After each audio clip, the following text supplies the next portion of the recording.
Hey guys! Dasara పండగైతే వచ్చేసింది. Village కూడా వచ్చేసాం కదా! ఇంకా దసరా అయితే సెలబ్రేషన్ అనమాట. ఇప్పుడైతే మా అక్క వాళ్ళ ఇంట్లో దసరా విజయదశమి పూజైతే అవుతూ ఉంది. బైక్స్ అన్నిటి కూడా పూజ చేస్తూ ఉన్నారు. పొద్దున్న లేసి అన్నైతే వాష్ చేశారు. వాష్ చేసిన తర్వాత పూజ అయితే అవుతూ ఉంది. ఇంక మా విలేజ్‌లో అయితే విగ్రహాలు ఏవి పెట్టరు గానీ, ఇంకా పక్క ఊర్లో అయితే పెడతారు. ఇంక ఈవినింగ్ అయితే చూడడానికి వెళ్దామనేసి అయితే అనుకుంటున్నా. పిల్లలైతే రెడీ అయిపోయి ఇలా టీవీ చూస్తూ ఉన్నారు.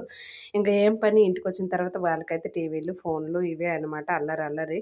ఇంక పొద్దునైతే టిఫిన్ ఏమి తినలేదు. మా అమ్మ అయితే ఇక్కడ కూర్చొని ఉంది. ప్రెజెంట్ అయితే మా అక్క వాళ్ళ ఇంట్లోనే టిఫిన్‌లు, దోసలైతే అవుతూ ఉన్నాయి. నేనే చేస్తున్నాను. ఇంక అందరికి కూడా ఇస్తున్నాననమాట. దాని తర్వాత అయితే పూజ అయితే చేసేసాము. ఇదిగోండి మొత్తం పత్రితో అయితే నింపేశారు. ఉసిరికి పత్రి, మారేడు పత్రి ఇవే కదా మెయిను దసరా అంటేనే. ఇంక ధూపం వేద్దాం అనేసి అయితే అలా అగ్గి కూడా చేస్తూ ఉన్నారనమాట. నెక్స్ట్ వీడియో అయితే ఇంకా బావుంటది. అస్సలు మిస్ కావద్దు. దసరా ఫెస్టివల్ మొత్తం అయితే అందులో ఉంటది. మా సైడ్ ఎలా సెలబ్రేషన్ చేసుకుంటారు ఏంటి అనేదైతే ఇదనమాట. బయటైతే ఇలా దుర్గాదేవిని పూజ చేస్తారు. ఇంట్లో కాకుండా. ఎందుకో మరి అదైతే ఫస్ట్ నుండి